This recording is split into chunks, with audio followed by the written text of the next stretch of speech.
Okay, Grand Rising, everyone. It's Ron. It is Sunday, February 22nd, 2026, 11:04 a.m. Let's see if we have any questions, especially after our discussions yesterday. We talked about the womb. We talked about the disparity of the medical care with Kabylonian women. We talked about childbirth. We talked about a lot of stuff.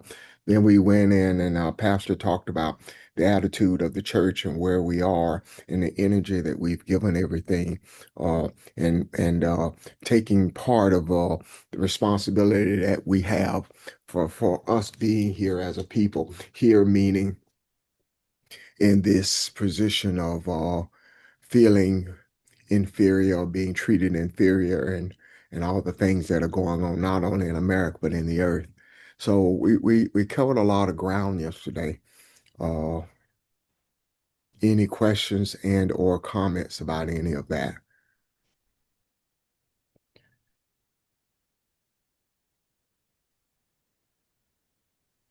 Yeah, Grand Rising, everyone. So, Ron, yesterday, as I was listening to the podcast, and at the same time, I had a chance to actually view it. uh-huh. Deeply moved in terms of just the spirituality with regards to the Babylonian womb.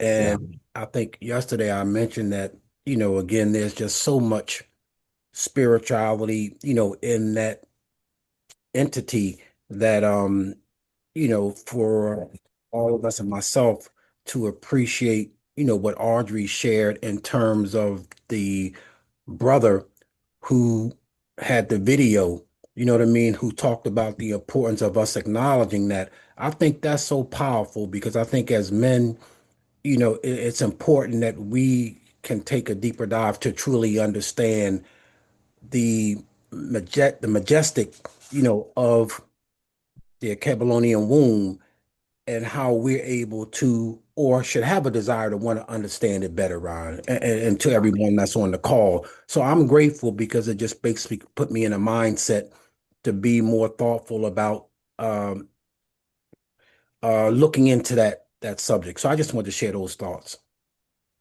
Thank you very much. I couldn't agree with you more, uh, especially when the discussion about the menstrual cycle and looking at that from a spiritual perspective, how powerful that was. Uh, so yeah, I agree with you. I agree. Thank you for all the questions yesterday and all the discussions and the energy, because I thought that was one of the most powerful sessions we've had. Uh, since last week, you know. So, uh, but anyone else? Thank you, JC. I agree with you.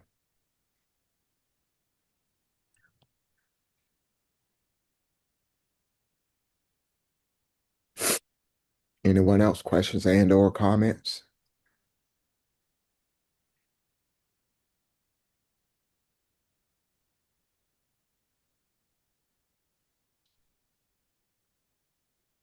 Okay.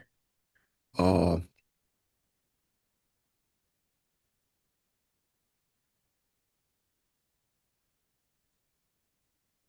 the only thing I was going to ask Pastor again because we talked about the role of the church, and I thought that was very important, and the cannibalism of communion and the role of the church, and I wanted him to go over again uh, as we expose everything. What do we do about these things? What do we since we see them now? Because some of this, sometimes when we discuss stuff, uh, if you're not careful, you can get the feeling of being overpowered. You know, so much stuff is going on, so much stuff seems so subtle that, but it's powerful and it's out there. And looking at the tools that we have. I won't even say weaponry, but the tools we have and the energy we have and who we are. Uh, what role does that play in bringing solutions to some of the things we discuss?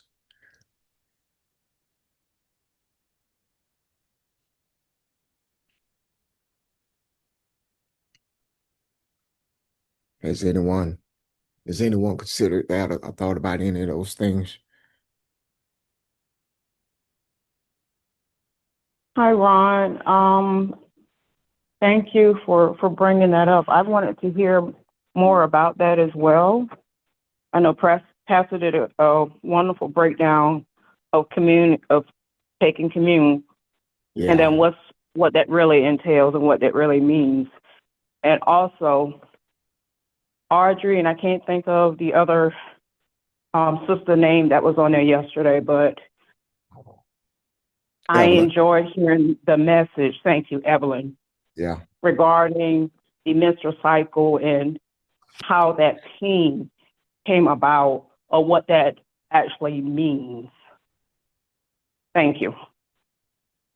Thank you. Uh, yeah. Everything has a spiritual base. Everything, uh, and I listened to the discussion yesterday, and I'm thinking, we've been taught everything about us, especially we've been taught is negative, is something bad, and we've latched on to that because we were not. I guess the timing wasn't right, so we could see things from a spiritual place as we are now, and being able now that our eyes are open, and shedding light on these things to me changes the energy of them. Uh, and it may not be as visual for everybody to see, but for example, Pastor tying together the Epstein files and all that stuff. If you look at the greed and the lust and the racism in there and it tying with Christianity and all of those things together, uh, we change the energy of it by looking at it and and bringing truth to it, showing it for what it is. So the because as I say, sometimes we have these discussions. I feel like, wow, this is a lot. What do we do with all this? But the what do we do is us. It begins with having the discussions and opening these things up, and uh, then having a desire for rightness and truth to come into the world. And heck, just being who we are, just being who we are. But anyone else, just embracing it, embracing who we are. Hey Ron, this is Charles. Hey, When you Charles. saying lust, when you saying lust, uh, give me a definition, uh, spiritual I'm definition of lust. Well, I'm using it, lusting after we think of lust, we think about men lusting or wanting women, seeing everything your eye sees, you desire it, everything looks good to you. But in this case, I'm using lust for everything. The raping of the land of a Cabelon, the greed that's in the earth, that everything is mine, and the taking of the space uh, that in the land in Northern Africa that they want to call the Middle East. Uh, just taking everything that you see that you want, anything that looks like it may equal a dollar sign. So you lust after things, you desire things that are not yours, and it causes you to without care, without any attention to anybody, you take what you want and let the chips fall where they may. So when I talk about lust, that's what I'm talking about. Just the greed and the desire to want everything that your eyes see, even whether it's yours or not.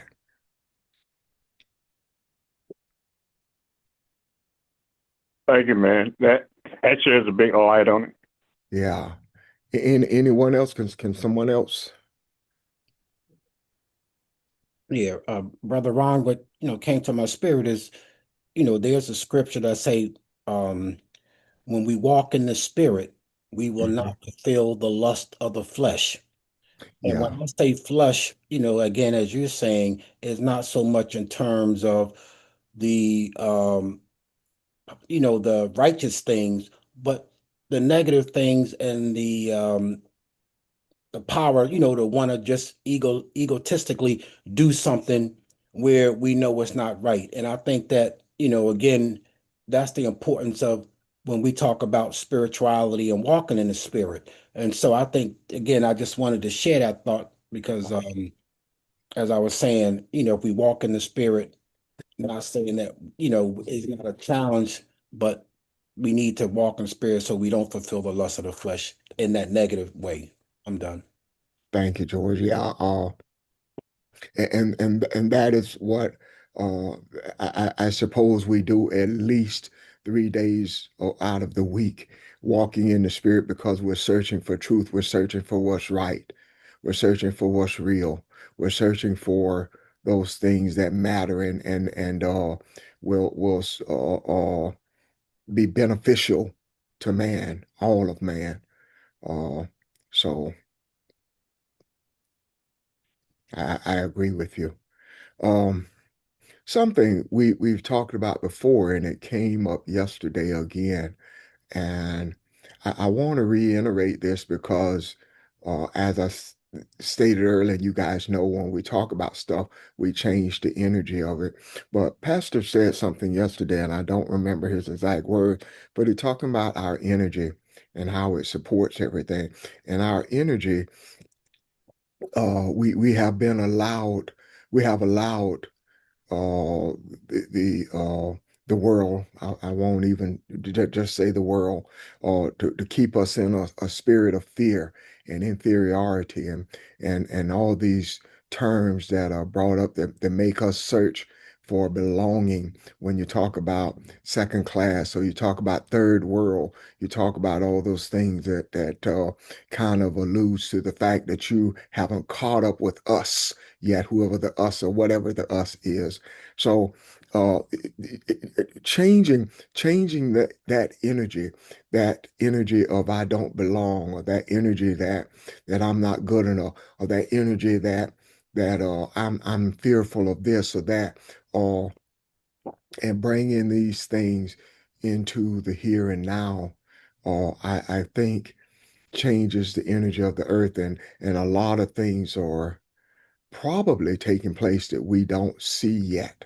It is not visible to us, but that was important to me when you look, because I truly believe that. I believe it is the energy of the Acabelonian that supports this world, that runs things, and we have allowed our energy to be manipulated and used against us. So anyway, I just thought that was important to bring up as well. Something that came up yesterday.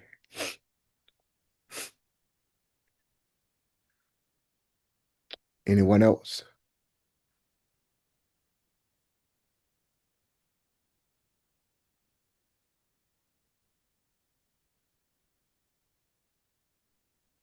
Okay. Good morning. Good morning. Can I be heard? Of course. Oh, good morning. My name is Susan. I was invited by Audrey. Um, I was wondering, could you briefly define Cavalonian? A Cabelonian. Uh, Yeah. you guys help me with this, but a Cabelon was the original name of Africa. Uh, and we try to use it as much as possible, uh, instead of saying Africa. Africa was named after an explorer, a European explorer that came and on to Cabelon, and he was one of the ones I think that helped divide the country, and it was divided up as to be conquered and based on its minerals and riches. So that's why we try to use the word Akebalon as often as much as possible. Anyone else have a portion of that I may have missed? Yeah, Ron. Okay. As you mentioned, his name was Leo Scipio Africanus. That was the conquering general, who conquered the land, and therefore it was, named by him. But when we look at the original name of Kebulon, it talks about the whole continent in terms of our beginning. And so I think that it's imperative that we can appreciate, going back to beginning, because I think that's something, Ron, that we spoke about in the past. And that's why the revelation of our spiritual pathway is one that we can know the truth and start with the truth and move forward as we continue to, evolve in our spiritual direction. So hopefully that Yeah, resonates a little bit. I'm done. it does. Yes, thank you. You're welcome. Thank you for the question. And Alkebulon means Garden of Life or Earth page, Garden of Eden, I guess. Garden of Eden, yeah. Yeah. Yeah. Thank you. Good question. I kind of take for granted sometimes we need to pay attention that we may have someone new on the phone. But welcome, Susan, and thank you for the question.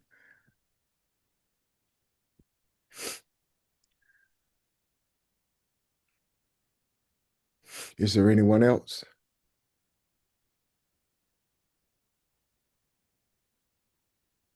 I'd like to hear, good morning, everybody, Grand Rising. I'd like to hear if anyone gave any more thought to what we ended with yesterday about being in agreement for Black women and pregnant Black women. Being in agreement that for their safety and well-being. Did anybody give any more thought to Yeah. that, or I'd just like to know how you feel about it, if nothing else. Yeah, Audrey, at the beginning of the podcast, I mentioned that I truly appreciated, you bringing up the importance of the the menstruation, and then at the same time, you're reaching out in terms of us being in agreement. And I totally, you know, are in one with you in harmony. And I think, as a man, is like, what can I do to be sensitive in terms of how we can be aware of the importance of not just the a Babylonian womb, but in terms of being supportive, to the feminine energy, being supportive to what we can do. And I think the awareness piece is important. And I think we talked about that a little bit yesterday. And so I think as men, when you had mentioned that it was a brother who basically, put together the video that we saw, and just for, us males being sensitive to that, I think opens us up to want to know more in terms of how we can be supportive. And at the same time, how does that move our spirit? And as I say, for me personally, it wants me to go back and look at the a Babylonian womb, the Black womb, not so much in terms of just the physical, but just spiritually, what is it saying to us? So again, Audrey, I just want to say that I was moved, in terms of your thoughts and your words. And as I say, I know that, we on the podcast and some of the men that I know that we have a love and an appreciation for who you are. And for all of our women, we just want to, make sure again to listen and more importantly to be supportive. I'm done. I agree. I agree wholeheartedly with what GC said. I tell you, the first thing it made me think about was one of the things that came out of the video is as embryos, we were all females. And we're one and the same, and we don't realize it. And so I felt a oneness when you said that. I felt a connection. Uh, I thought that was a very powerful way to end the day. And I felt that it was perpetual that it goes back into time and it reaches into the future, and everything was felt the energy from that statement. So I thought it was very powerful, uh, and very timely as well as to where we are as far as changing energy and shedding light on things. So yeah, couldn't have agreed more with you. Grand Rising, everyone. This is Barbara. The thing that I thought about afterwards is that the African womb must be protected. There's Yeah. no other option because all life came from that womb. And if that womb is not protected, then we have the possibility of life as we know it in any plane not existing in this realm. Because it is the source of all life in this realm.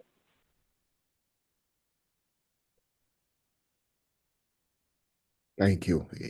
You're exactly right. Thank you, Miss B. Grand Rising, Ron. This is Kathy. I want to, along the lines of what we're talking about this morning and Audrey's question, I want to take a moment to share a situation or a dream that I had and how it turned out to be a reality. May I do that? Of course. I had a dream 4 months ago that I was pregnant, and I was, huge, very pregnant, and the baby was sitting really high. And I was standing talking to someone from the church, and my stomach just dropped really hard, all of a sudden dropped. And I stood there, and everyone saw it drop. And I was just standing there waiting for the baby to move because I realized if it dropped that hard, it had to have shaken the baby. Well, the baby never moved. I immediately woke up and started to just intercede and pray because my little niece at the time had gone into the hospital. She was pregnant, and she was supposed to have delivered on Monday. And this was around like Thursday, and they were going to have to do a cesarean because the baby wouldn't drop. And I immediately started interceding. The baby will be fine. You will be fine. You will be fine. Nothing is going to happen to you. Not knowing any of this. So after several hours, 7 or 8 hours of intense labor and trying to go through everything, they discovered that the baby, the umbilical cord, was wrapped around the baby's neck. Had the baby dropped, the baby would have died. So now, as of today, Zyla is 4 months old today. And what I realized, without even realizing at the time what we were doing, is protecting the womb by being sensitive enough to not take that. I didn't take that as a dream. I took that as a call to action to do something, not knowing that any of that was happening with my niece in the hospital. So when you talk about protecting that womb and being sensitive, you have to be sensitive to when things are being shown to you that you may not fully understand, but be sensitive enough to know that it means to do something, to act. Because, like I said, had Zyla dropped when they were trying to induce labor and get her to drop, she wouldn't be here today. So when we talk about protecting the womb, that was a experience, an eye-opening lesson to me to not take anything for granted and think, oh, well, I just had a dream about. And I didn't wake up puzzled, like, I wonder what that dream meant. It was a knowing on the inside of me that said, fight for this baby. Fight for this baby right now. You can't afford to sit here and wonder what's going on. So I'm saying all of that to just say, I agree with Audrey's call. We don't know what protecting that womb will look like, but be sensitive to whatever is happening. Yeah, intercede daily. Do what you do when you are in your meditation, but also be sensitive that when cues are coming to you to act now, do not hesitate to do what you need to do. And I just wanted to share that. Thank you. Wow. Thank you. Thank you for sharing. Great example.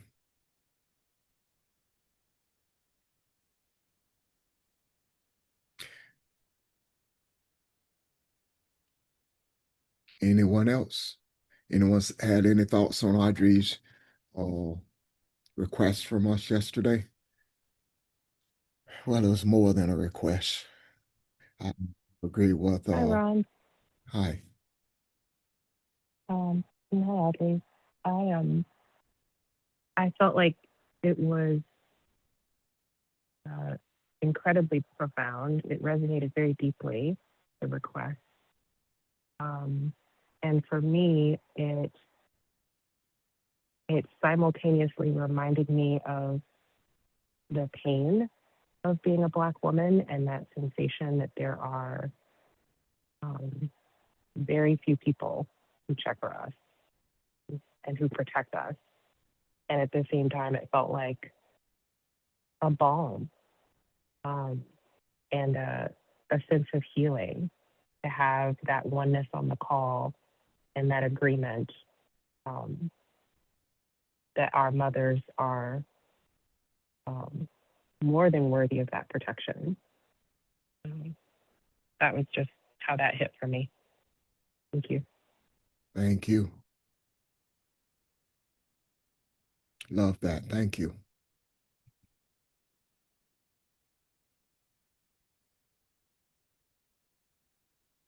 Is there anyone else like to share?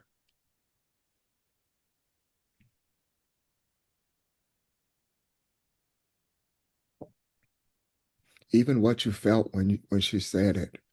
What did you feel?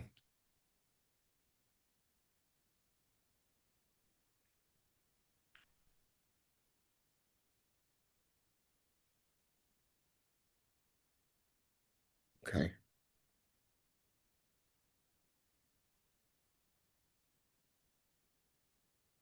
Ron, can you say that question again, please?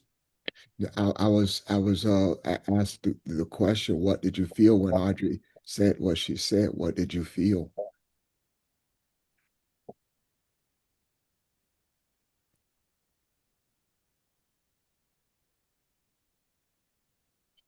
This is You know, Mel. yeah, I yield. Go ahead, Vermel. When Audrey said it, I felt the sadness, the sorrow that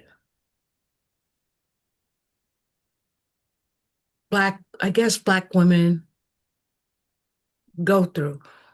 But in that same breath, when she said, when she asked for us to meditate on it, I felt like she gave us, when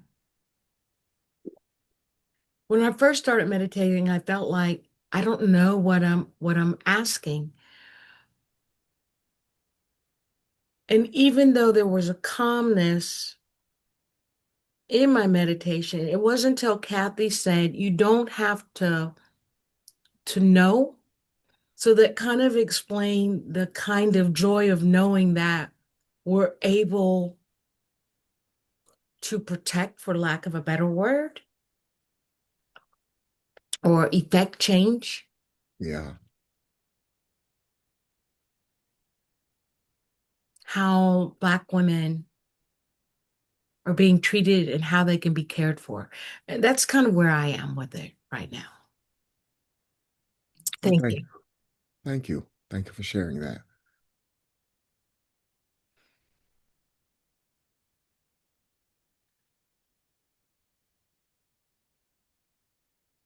One of the things that I noticed that I have felt before and don't really know how to put it into words.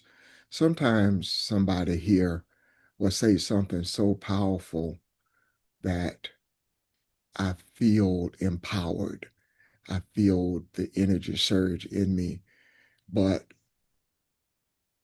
it feels different than what I've known power to be because I've in the society that we live in, power is forceful. It is forced. It is something that's demanded and in your face. And this is a soft consciousness and a knowing, and very peaceful, but very strong. And I felt that yesterday uh, when she said it. And I don't know why it touched me as much as it did, but it really touched me when I heard Audrey call Jordan's name. I don't know exactly why, except for her youthfulness, I guess, but I thought that was reaching every generation. That's why I said it felt perpetual to me. It reached everybody. And it was an emotional thing. And I mean emotional in a beautiful way. And that's the first thing I felt when I got off and I thought about it. I was like, oh, wow. And then Pastor called me and we talked about it a little bit. But because I told her I thought it was brilliant. Well, I did say brilliant, but I thought I see it more now wisdom when he said, let's stop right here. Let's call it a day and not go any further. So I heard somebody say, putting things in words, and I'm just agreeing with that. Well, Ron, thanks for that because I didn't know why I needed to call those names, but I felt like I needed to. And I Okay. think you just shared why. Yeah. Speaking to all the generations. Can I Yeah, read what the name Jordan means spiritually? of course. Sure. Because I think both of you are on point. It says it means the meaning of the Jordan centers on transition, purification, dividing and diving into the subconscious to reach a higher state of consciousness, or quote, the promised land. So it seems that's what yesterday's discussion was about in Audrey's request. Read it one more time, please. The spiritual meaning of the Jordan centers on transition, purification, and diving into the subconscious to reach a higher state of consciousness. And it goes on to say, or quote, the promised land. Okay, I like that.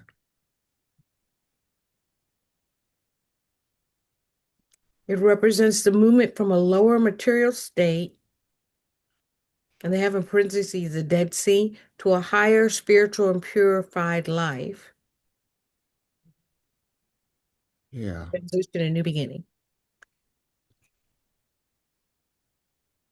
What did it say about new beginning? Say that last part again,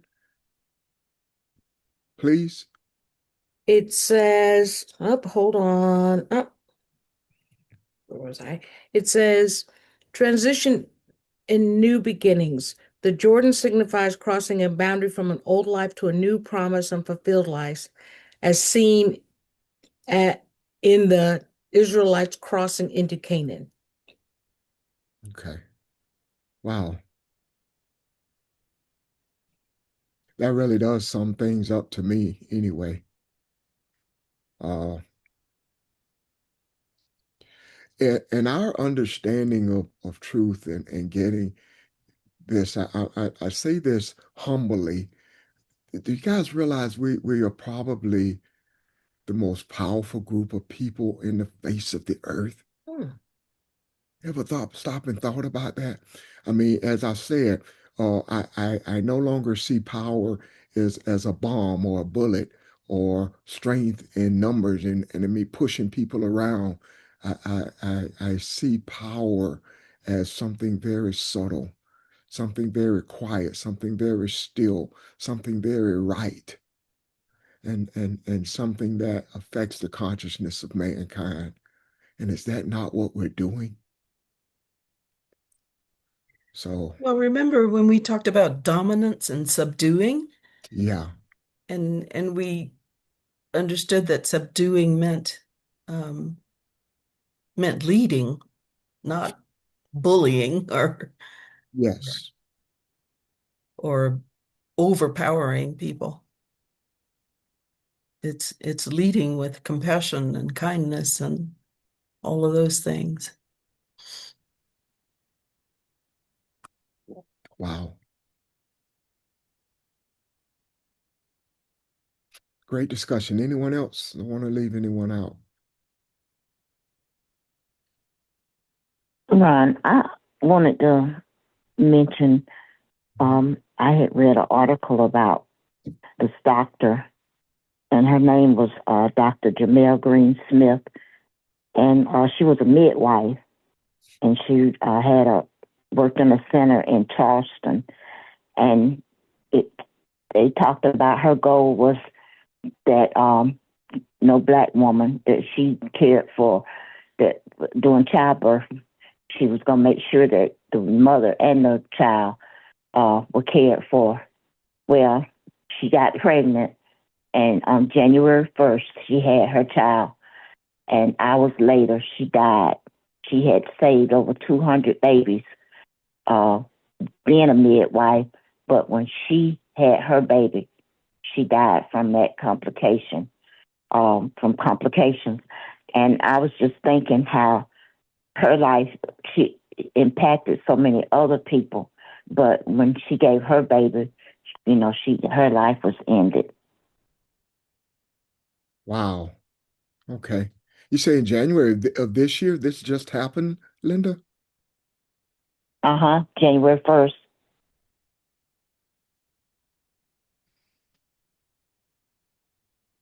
Wow. Okay. Any thoughts on that, anybody?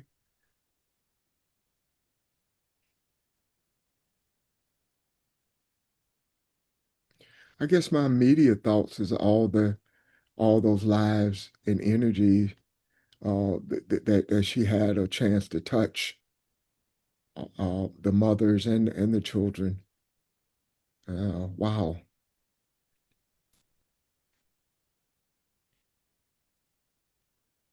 I'm sure there's a lot more to that. I just can't think of anything right now.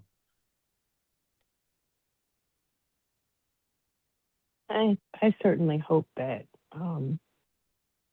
as she is graduated to Ancestor, that she is able to help more people. Yeah. Because I imagine with that being part of her life's work, that energy can be available for more doulas. And that desire can flourish from her new place of power. That's my desire anyway. I like that, and I agree with you on it. Thank you. Thank you for saying that, because that helps a lot. Yeah. And I'm wondering too, Linda, how old was she? I know she was young. Is she the same age as our niece? Because I know they were good friends. I'm Because I thinking wondered she if the was. numerology of her. I'm asking that question because if I would like for George to do the numerology, if with her age, I'm just curious. Let me see. Can I pull it up right fast? Okay. Okay. Okay.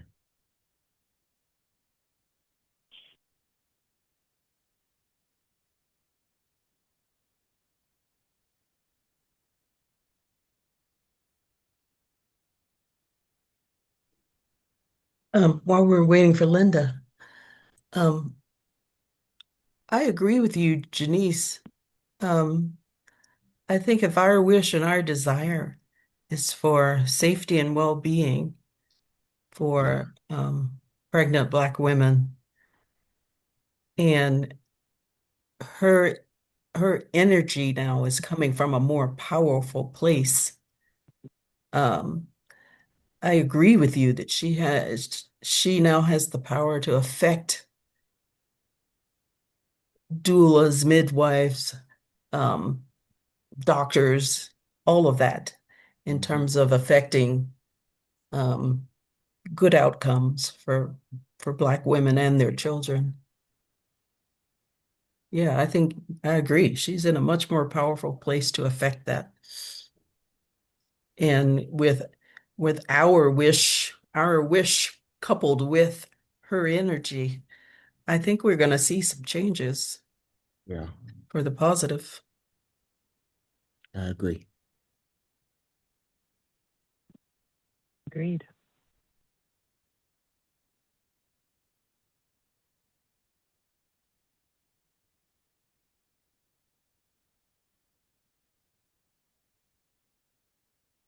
Anyone else while we're waiting? Any other questions or comments? I can't find it. Can't find it. Mm-mm.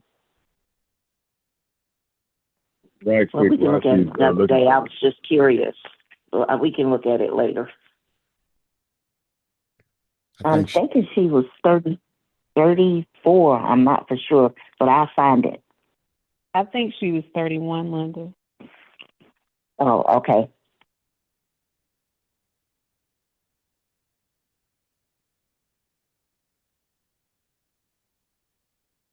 while we're waiting, did you have something, Sheldon? Oh, yes. I was just going to quickly say, it was mentioned, and I agree that she would have a much more of an impact, but I didn't even see it as a possibility. I imagine it in terms of her being there in the other world and assisting, as we all assisted, whether we know it or not, in different things. So just globally, as it relates to these childbirths. So without a doubt, versus her being a physical person, and you can imagine being at a hospital and she's there working at one hospital in the physical. Then on the other side, it gives her access and ability to help so many others. And not only in terms of the actual childbirth, but even in dreams and things like that, and walking them through that during the entire process, support and comfort. So, thank you, Denise, for adding that. But I just thought as no, not just the possibility, but just the magnitude of that effect. I'm finished. Thank you. Couldn't agree more.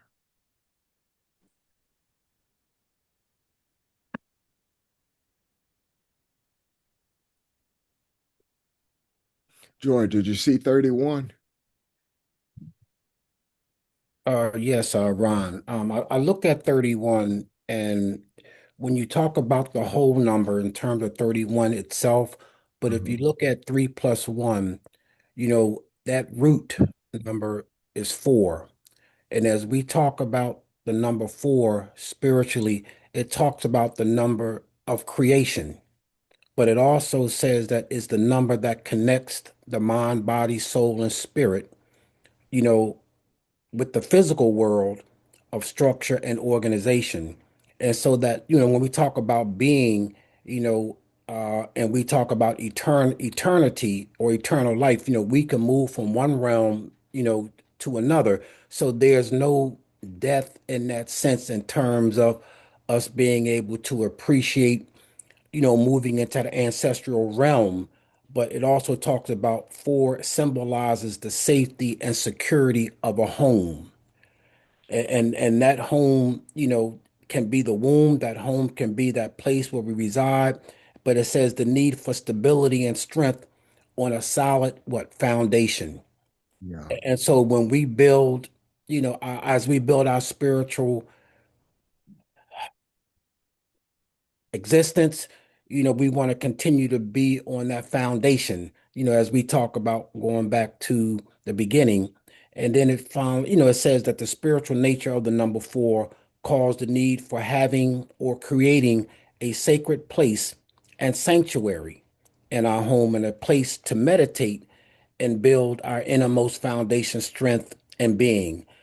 So that, kind of gives an overview in terms of the spiritual meaning, but I still think, as Janice was saying, is that, there's no lost time in terms of us still being able to appreciate whether we're in, this realm, or as we're in the realm of our, as our ancestors. So to be able to continue to reach out, I think what gives us hope to know that that's why we spent so much time and continue to talk about our ancestors. So I just wanted to share that information. I'm done. Thank you. I think that supports everything everybody has said. But thank you. I think, Thank you, George. I agree, Ron. Thank you. I'm sorry, go ahead, Kathy. No, I was just saying I agree. Thank you, because it sounds like whatever her assignment was in the physical, it definitely didn't end in the spiritual. Right. So as Janice pointed out, she continues that assignment. And I was just curious to see why at 31 she needed to become an ancestor, but that really opens the eye for me. So thank you. Very much.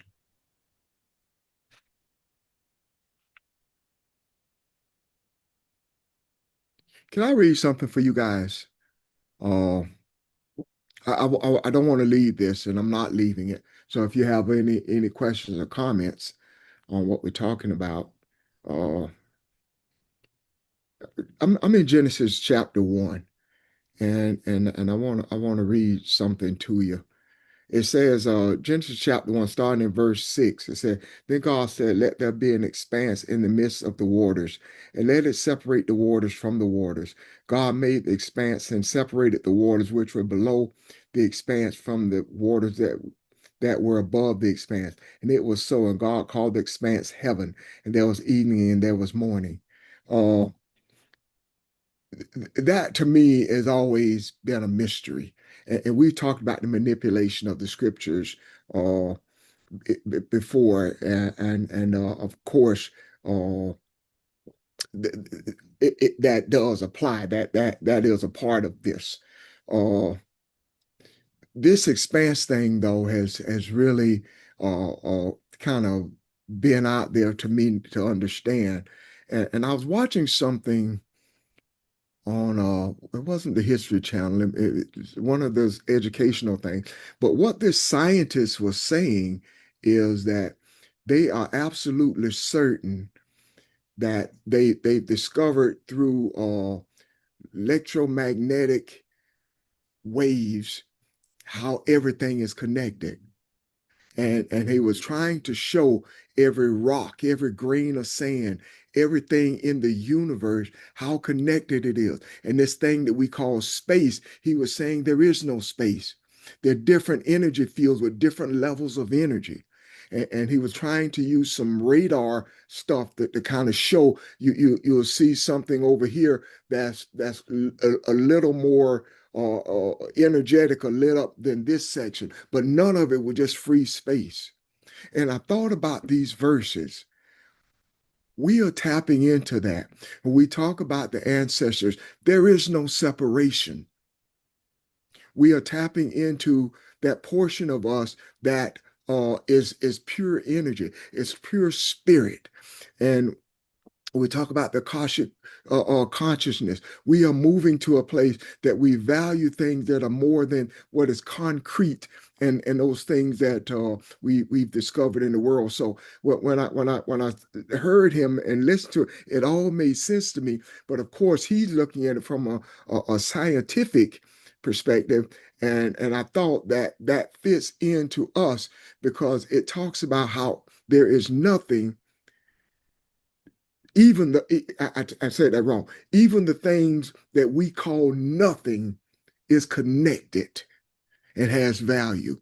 So when we talk about who we are and what we're doing, we may be the first ones in the earth that understand this and able to make these connections. There is no difference or no, well, I won't say difference. There is no separation between us and our ancestors, is what I'm saying.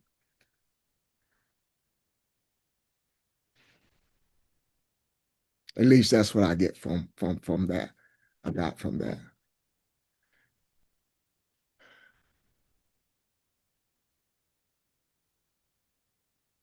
Any questions or comments?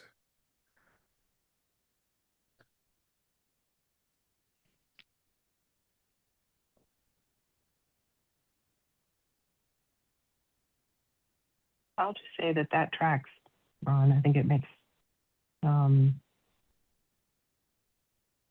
don't know. I feel like we'll probably see more of that. I kind of think of it as proof of oneness. Yes. Yes. Mhm. So thank you. Thank you. Just hearing someone who's not talking about spirituality that says even the nothingness is something, that really just stuck with me.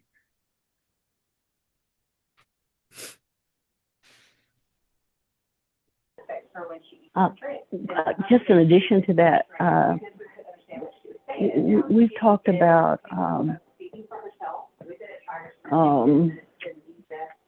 Can someone mute their phone, please?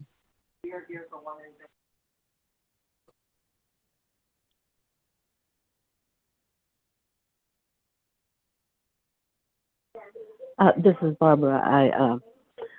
I'll come back to it. Thanks.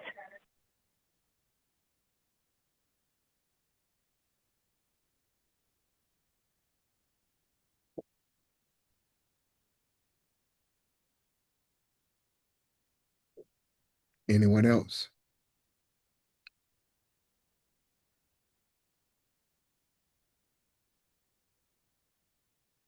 Well, I hope that didn't take us out of left field. I just started connected to everything that we've talked about.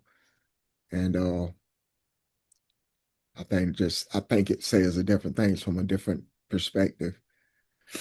Kind of, sort of, anyway.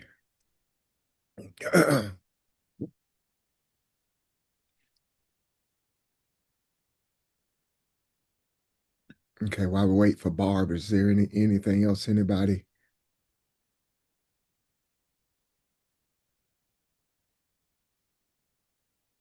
I was just thinking about the fact that we talk about everything is from the same pool, my word, of potentialities.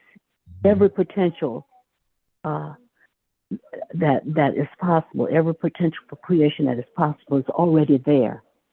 And it only takes shape. And we've talked about this one time, that science is catching up with spirituality finally, like in quantum physics. A thing does not take shape until you attend to it, until you pay attention to it, and then it begins to form.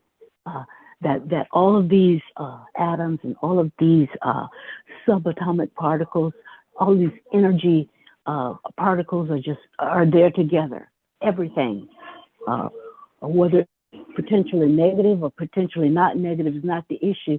They're all there together, and what forms it and what shapes it, what makes it a possibility and creates that from that potential something is what we attend to and what we pay attention to and where we focus our energy and attention to. We always say this, as your attention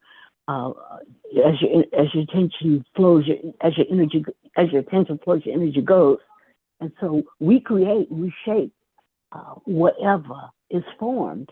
And so it all speaks to what you were talking about, what Janice talks about, the proof of oneness. Everything is in that potential. And we are the ones, either through our energy of love and kindness and whatever, justice, mercy, peace, we form it into something that manifests one way or the other. But it all is the same. It comes from the same pool. It comes from the same source. And so the quantum physics and quantum mechanics even is catching up with this idea of what this truth of what spirituality is. Everything is one, and one is everything in a sense. And so we are the catalyst, if you will, that molds and shapes and shapes it into what it will be or what it is. And we make that decision. We make that choice. And so that's why we can say that whatever's going on in the world, we create it. We contributed to that creation. Yeah. Whether it's perceived as positive or negative, it doesn't matter. It all comes from that same source of oneness, if you will, that same wave energy force that you were talking about. Yeah. Thank you. You summed that up beautifully.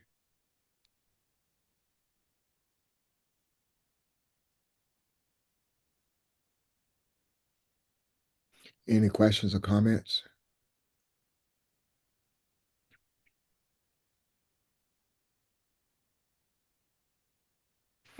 Okay. Well, before we close, I guess in our meditation, or at least in our thoughts,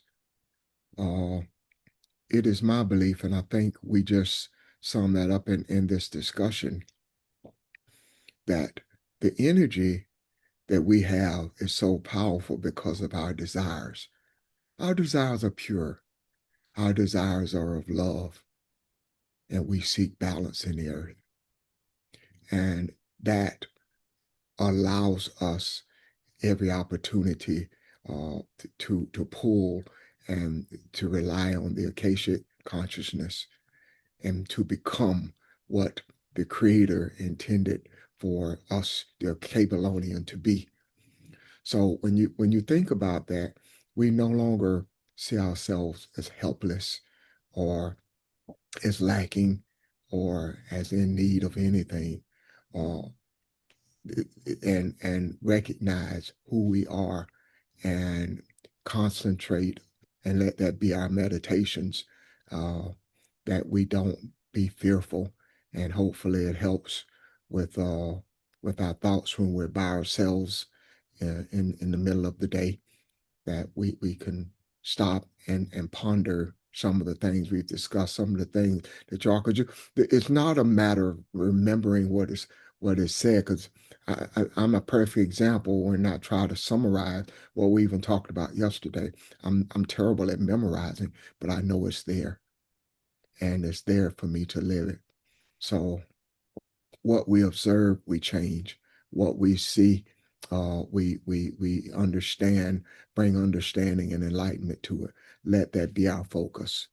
Okay, we are no longer just separated men and women. We are one body of light. So thank you. Appreciate your discussion today, your energy, and have a great day. See you tomorrow evening. You. Thank you, everyone. Hey, Take bye, care. everybody. Have a good week. Bye, Thank you. everyone. Thank you. Bye, everybody. Bye-bye. Bye, everyone.